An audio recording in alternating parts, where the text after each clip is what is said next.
सिंह और परिवार समेत कांग्रेस जो है वो एक बार फिर से ज्वाइन कर लिया। देखिए, अब उनके पल्ले कुछ नहीं रहा और पूरी तरह से इनको पार्टी ने मौका दिया, अवसर दिया सब जगह पर, लेकिन अब वो एग्जॉस्टेड है, पूरी तरह से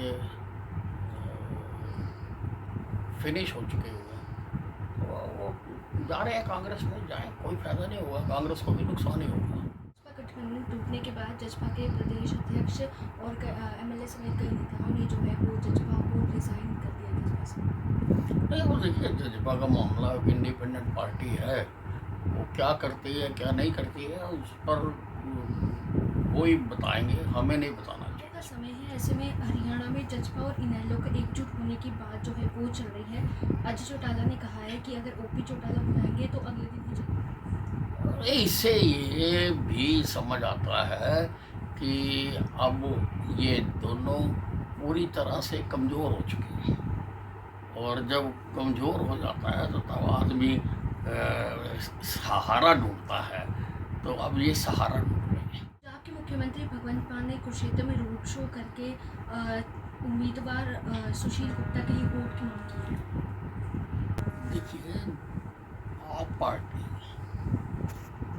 का सारे हिंदुस्तान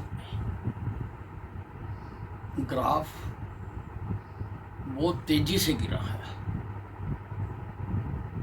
जनता में इनके प्रति विश्वास पैदा हुआ है। जो भ्रष्टाचार के केस में इनके ऊपर कार्रवाइयाँ हो रही हैं, लोग उससे बहुत गुस्से में हैं इनके खिलाफ। तो मान साहब पंजाब से लोग लाके यहाँ पे अपना एक फ़ोटो सेशन करके चले जाएंगे, उससे कुछ नहीं होता, क्योंकि वोट तो कुरुक्षेत्र की जनता ने डाल ली है, हरियाणा की जनता ने डाल ली है, पर सारे देश की जनता का एक मन बना हुआ है कि नरेंद्र मोदी 400 पार। इसमें नज़दीक आ रहा है, लेकिन कांग्रेस अभी तक अपने कैंडिडेट सेलेक्ट नहीं कर पा रही है। नहीं, सेट तो वो करे ना अगर उनके पास हो।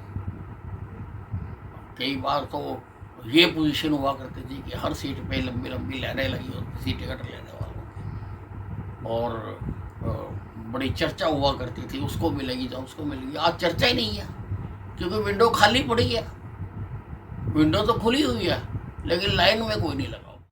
इस सब एक इंटरव्यू के दौरान आपने कहा है कि मुझे अंधेरे में रखा गया, जब मुख्यमंत्री बदलना था मुझे बताया नहीं गया, इससे लोगों से काम नहीं कर सकते।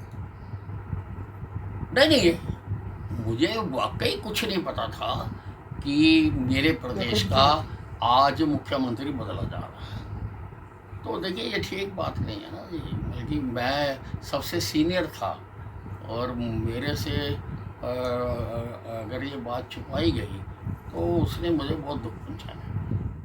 सर, विपक्षी पार्टियां आपके कल जो ट्विटर हैंडल एक्स पर आपने चेंजिंग की है, उसको लेकर भी चर्चाएं चला रही है कि विज साहब किस्तों में नाराजगी जाहिर करें, खुलकर बताएं क्या कहना चाहते हैं। खुल के बता तो दिया कि भारतीय जनता पार्टी का अन्य भगत हूँ, और ये ऐसे ही जो चीज़ें हैं ना, इससे मतलब ना निकालें कुछ भी। भाजपा जिस तरह से सीनियर लीडर्स को दरकिनार कर रही है, खुड्डे लाइन लगा रही है, क्या नहीं लगता आने वाले समय में जो लोकसभा और विधानसभा की चुनाव है उसको लेकर असर पड़ेगा? नहीं, देखिए, हमारी हाईकमांड जो कुछ भी करती है सब सोच समझ के करती है।